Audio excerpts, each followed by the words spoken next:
Etika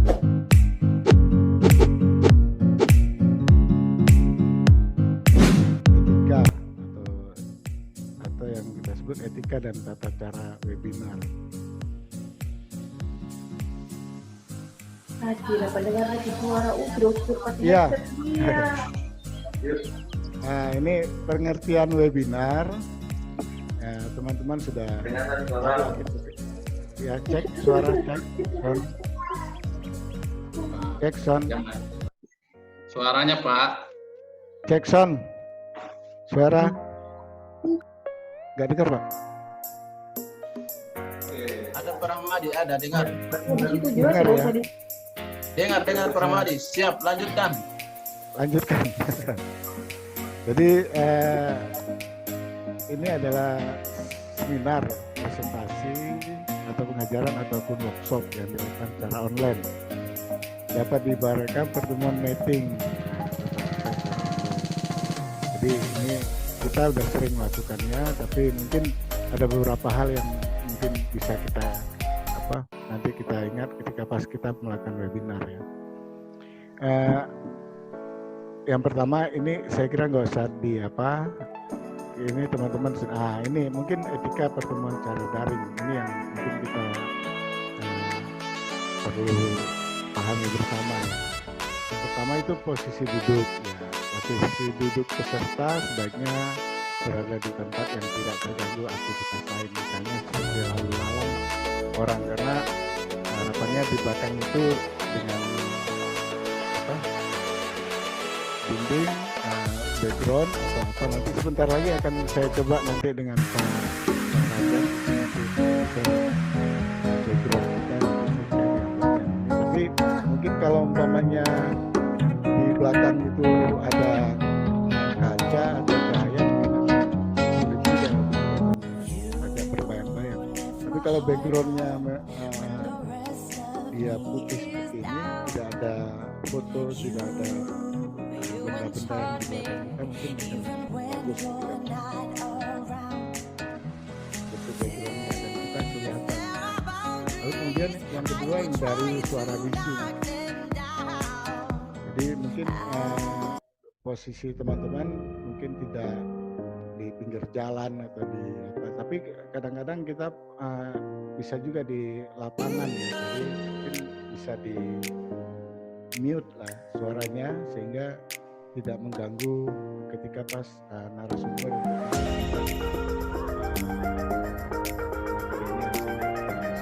kita bisa lihat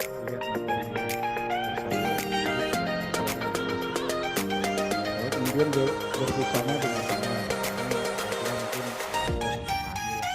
jadi kemudian gunakan background layar yang baik seperti tadi. Jadi background yang baik, misalnya tanpa cahaya dari belakang itu membuat tidak silau dilihat, jadi orangnya kelihatan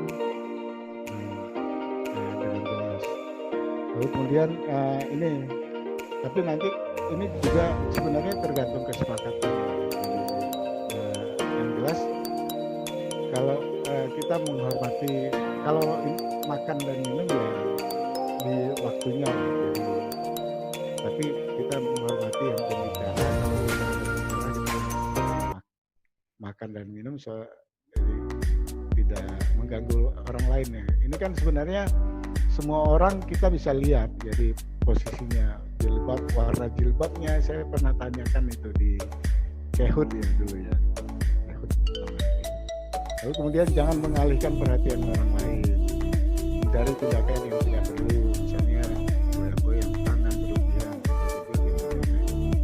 bersifat sopan, bersikap sopan. Jadi dalam bertutur kata ya harus sopan dan santun, serta saling menghargai antar peserta dan selalu tampak di depan video atau hadir mendengarkan.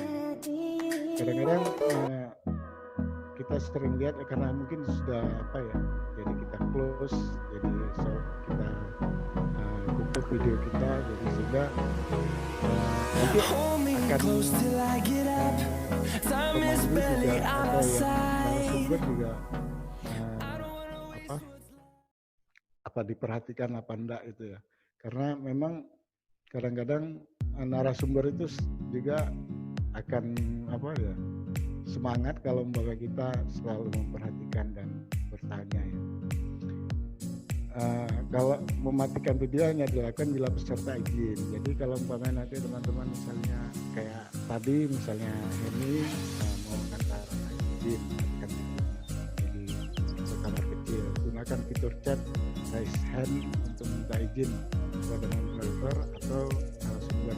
Di fasilitasnya Zoom meeting ini ada raise hand, jadi kita bisa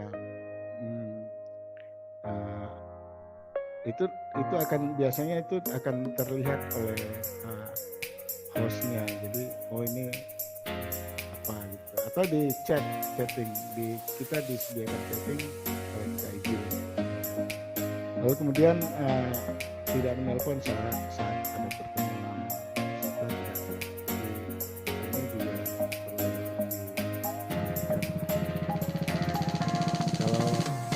kalau umpamanya telepon sangat mendesak, gunakan fitur chat atau raise hand untuk meminta izin kepada moderator atau narasumber. Tidak berbicara memotong pembicaraan. Pada saat narasumber, moderator, peserta lain sedang berbicara, presentasi atau menjelaskan sesuatu dengan cara memotong pembicaraan sebelum diizin oleh narasumber atau moderator. Jadi di sini ada host yang nanti akan, kalau memang penting misalnya di chatting aja, lalu kemudian hostnya bisa menjelaskan ke saya juga sering misalnya dalam satu webinar itu chatting melalui WA dan narasumber kadang-kadang melihat juga, mungkin itu bisa dilakukan dengan cara media yang lain. Gunakan fitur mute untuk mematikan audio pada saat orang lain berbicara. Gunakan fitur chat, raise hand, dan minta izin kepada moderator atau narasumber. Bertanya yang benar. Bila peserta ingin mengajukan pertanyaan, gunakan fitur chat atau raise hand untuk meminta izin bertanya kepada moderator atau narasumber. Silakan bertanya dengan efektif. Jadi ya teman-teman bisa mencatat dulu ketika pas narasumber atau menjelaskan, teman-teman catat, lalu kemudian jadi tidak berkembang ke luar dari topik atau materi yang disampaikan oleh narasumber. Itu bisa dicatat jadi fokus pertanyaannya. Malah beberapa tempat yang saya lihat webinar itu malah pertanyaannya di luar dari topik pembicaraan itu, coba dihindari. Lalu kemudian dilarang meninggalkan pertemuan kalau kecuali kepentingan mendesak, dan bila akan meninggalkan harus izin di host dan moderator. Karena memang kita juga kondisinya sekarang sedang bekerja di lapangan. Kalau ada mendesak ya silakan izin host. Lalu kemudian dilarang melakukan chat yang tidak perlu. Jadi kalau chatting kan di sebelah itu ada chatting, dilarang mengirim chat ya, atau file atau gambar yang tidak perlu. Misalnya kirim file gambar-gambar video yang tidak ada hubungan dengan materi. Kalau ada hubungan mungkin silakan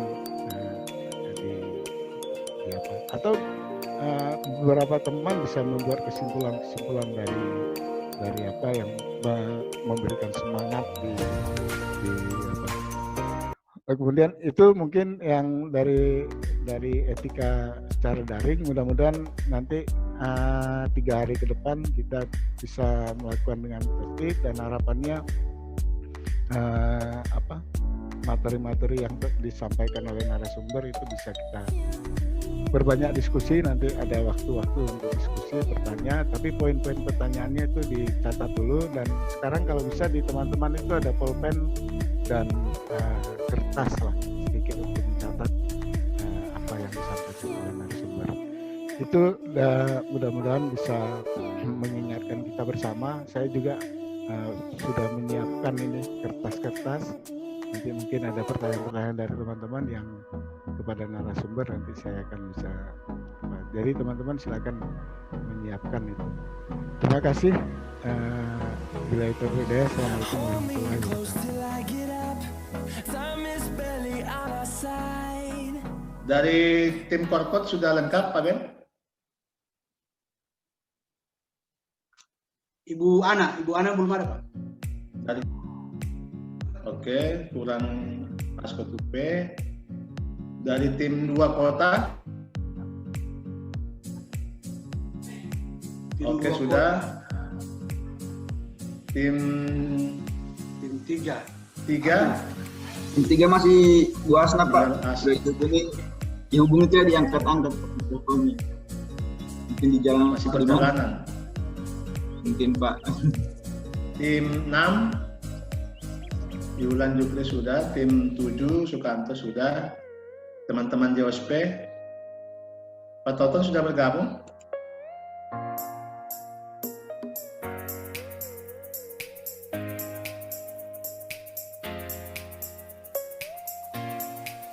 Sedang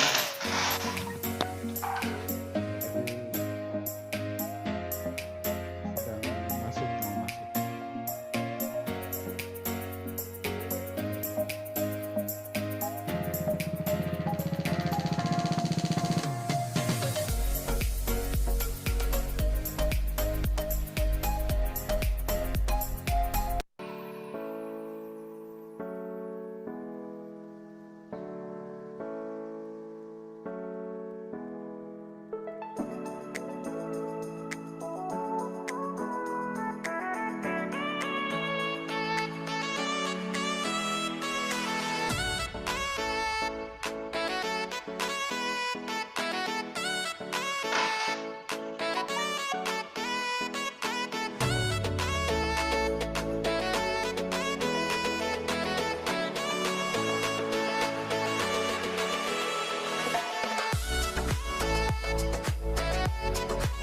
Pak TL di mute.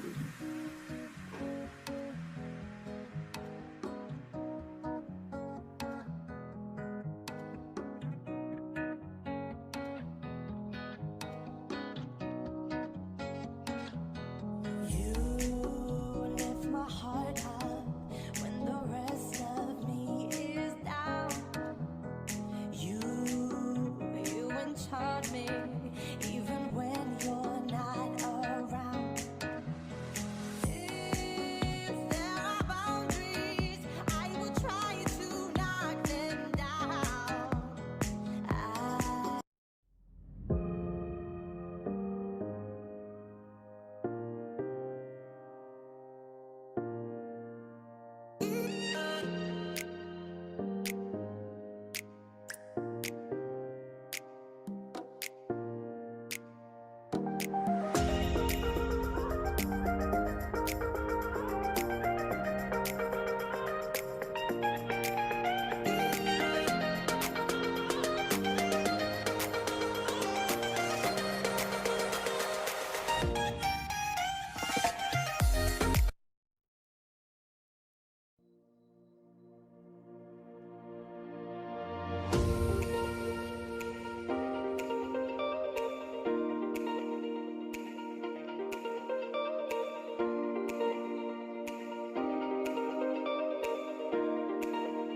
Assalamualaikum Bu Nur. Masih tamu DP suara itu Bunda? Oke. Oke. Assalamualaikum. Salah. Ibu mungkin so boleh mulai Bu. Oke, bismillah. Oke, ya makasih Bu. Assalamualaikum warahmatullahi wabarakatuh. Dan selamat pagi. Salam sejahtera semua. Teman-teman yang nanti tolong videonya diaktifkan. Pertama-tama marilah kita manjatkan puji syukur kehadirat Allah Subhanahu wa taala karena pada pagi hari ini kita bertemu kembali walaupun lewat webinar Zoom dalam rangka mengikuti kegiatan pelatihan untuk tim korpot dan tim fasilitator lokasi non BPM 2020. Kalau yang lalu itu lokasi BPM 2020 yang mendapatkan dana alokasi 10 miliar dan 100 juta. Tapi ini adalah lokasi yang non BPM. sebelumnya kami ucapkan selamat bergabung kepada Ibu Kabalai. Teman-teman bisa berikan aplaus dengan cara mengangkat tangan kepada Ibu Kabalai saja, boleh? Ya. Oke, makasih Bu Nur sudah bergabung kembali dengan teman-teman. Perlu kami laporkan bahwa untuk peserta yang mengikuti pelatihan non-BPM ini adalah teman-teman tim koordinator kota, baik kota maupun kabupaten, ditambah fasilitator yang mendampingi lokasi non-BPM. Jadi lokasi yang tidak mendapatkan pendanaan di 2020, tapi mereka memfasilitasi kegiatan kolaborasi, baik dengan pemerintah daerah maupun dengan pihak swasta. Jadi teman-teman yang berada di lokasi non-BPM ini, mereka yang memfasilitasi kegiatan-kegiatan kolaborasi, di mana ada kegiatan yang belum tuntas, yang masih menjadi target untuk penuntasan kawasan kumuh. Jadi mereka masih menuntaskan untuk layanan infrastruktur di atas 80%. Kemudian untuk kegiatan ini insya Allah berlangsung selama 3 hari, sekaligus kami laporkan kepada Ibu Kabalai. Dan ini sementara berlangsung di beberapa provinsi secara nasional.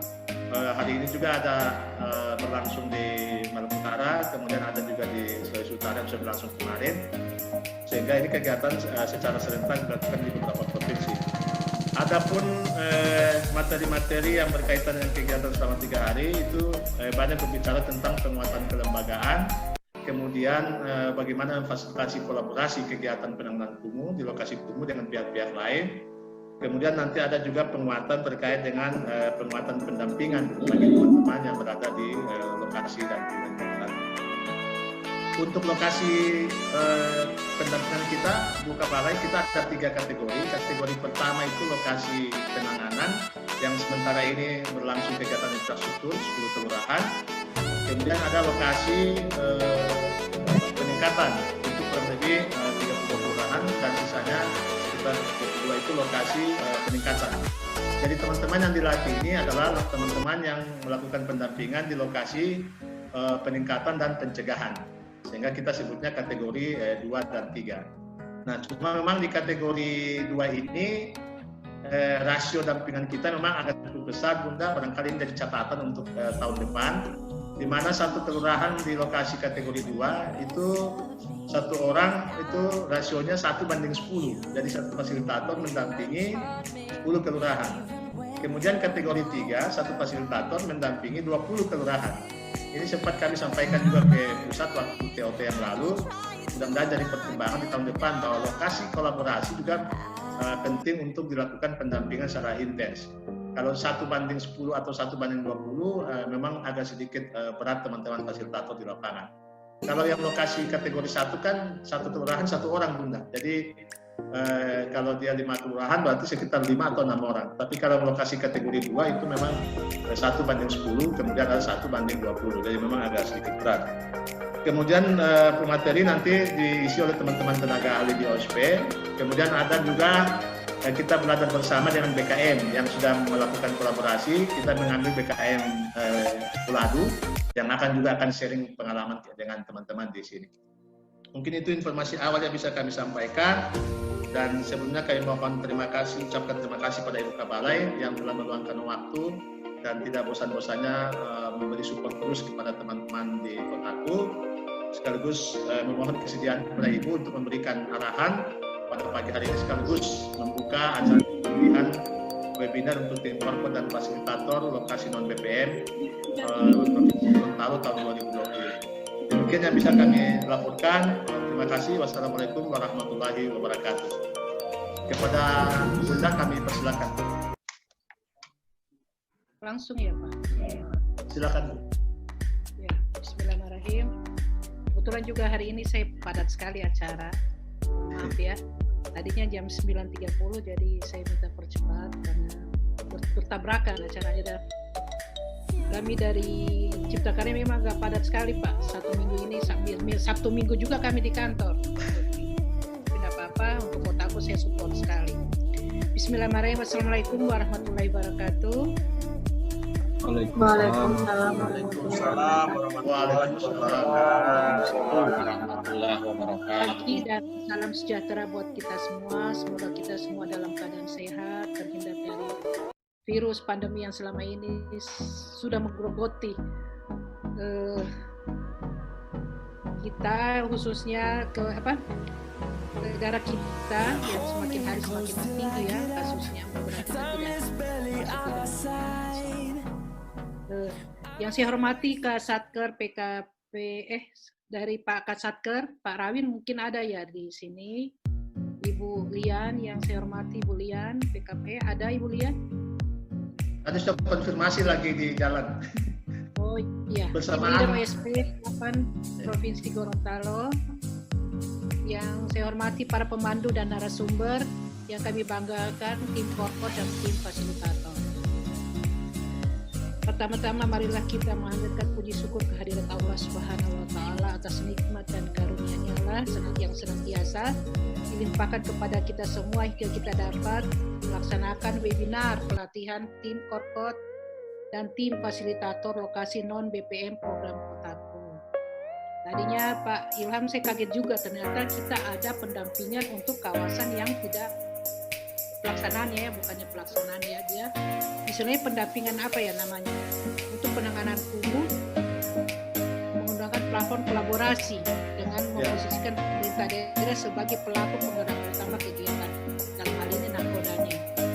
Saya ingin sampaikan juga waktu saya kemarin ada pendapat dengan DPR RI, kebetulan kami juga lewat ini juga virtual juga, program-program padat karya itu menjadi mereka sangat senang sekali ya, karena mereka sudah mungkin melihat bahwa memang betul-betul sangat menyentuh ke masyarakat, peran masyarakat betul-betul terlibatkan dalam hal ini. Nah, sempat mereka sentuh itu seperti kota, misi, itu yang mereka selama dengan pendapat itu cuma program itu saja yang mereka sebut. Jadi ya, kayaknya sudah malah mereka minta kalau ke depan lebih ditingkatkan program-program ini. Maksudnya itulah program yang, apalagi dalam situasi seperti sekarang ya pandemi, diharapkan hanya mereka minta kalau bisa anggarannya untuk bisa ditingkatkan. Nah hari ini juga kebetulan di PKP ada, kemarin itu saya habis di WA Ibu Dani, ada mereka habis rapat terkait Kotaku juga Kotaku dan penanganan kawasan kumuh yang dari wilayahnya dia tingkatkan untuk ya seperti tadi yang kolaborasi itu untuk lebih dianukan dan lebih difokuskan ke kota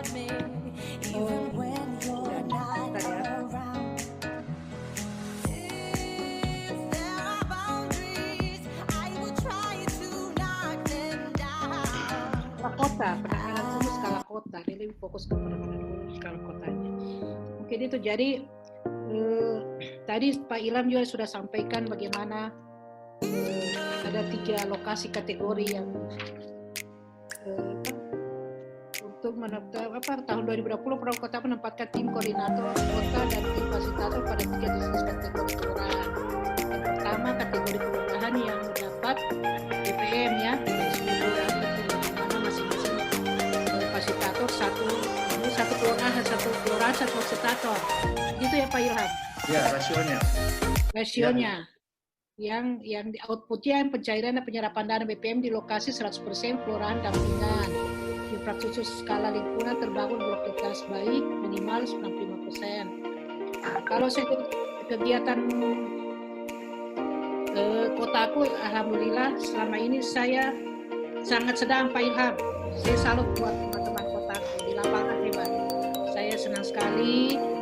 Saya puas, terus terang saya puas karena salah satu yang mereka selain mereka memang kerjanya bagus, mereka menerapkan protokol kesehatannya juga lumayan, mungkin tidak 100%, tetapi menuju 100% itu ada.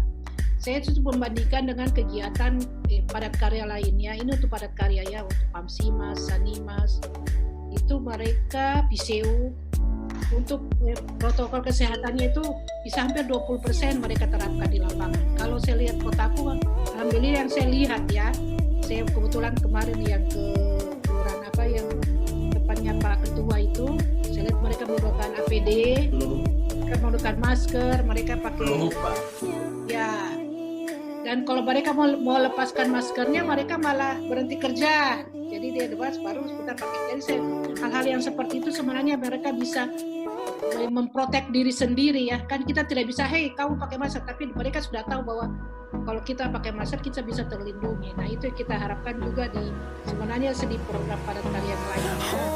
Kan betul-betul melibatkan masyarakat setempat. Mereka saya tidak bisa kerja Bu kalau pakai masker. Malah yang sayangnya lagi tidak pakai sepatu bootnya apa. Saya jadi serba salah juga. Padahal sudah dikasih. Jadi alhamdulillah kotaku hebat. Saya lihat juga kualitas pekerjaannya juga bagus. Semua juga sebenarnya bagus, tetapi saya lihat kotaku agak alhamdulillah ya. Nah untuk yang kategori 2 yang kelurahan desa peningkatan pelayan dasar yang di 40%, di bawah 80% ya Pak Ilham, itu yang dimana satu kasih tahu ada 10 kelurahan. Mungkin dilihat dari beban kerjanya ya, saya nggak tahu mereka fasilitator ini sebenarnya apa sih, mereka di lapangan bagaimana, tetapi mungkin saya juga berharapkan tim fasilitator ini, kan ini kata kolaborasi, kita ingat kolaborasi itu yang dipertanyakan kemarin juga ke kami pada saat kami mengusulkan kegiatan di kawasan kumuh di Bone Bolango. Dari Ibu Dani sendiri kita berharap bagaimana sih peran Pemda dengan kalau seandainya Bone Bolango kita tangani di kawasan kumuhnya, karena dia lihat di sini kumuh itu tidak akan terangnya kalau cuma hanya PPN saja, tetapi bagaimana untuk kesemuanya, bagaimana dari sisi SKPD lainnya. Kan kumuh bukan hanya untuk fisik kan, ada mungkin sosialnya, dari kesehatannya, sosialnya. Nah itu bagaimana? Dan alhamdulillah untuk Bone Bolango itu mereka sudah ke situ, ke arah situ. Mereka sudah mencoba, malah anggarannya seharusnya sebesar berapa, sisanya itu mereka akan menanggulangi untuk supaya tapi ada masalah lagi ternyata masih pending. Jadi saya sudah sampaikan sama Ibu Dani terkait tersebut. Tetapi yang dia akan lakukan itu adalah kolaborasi dengan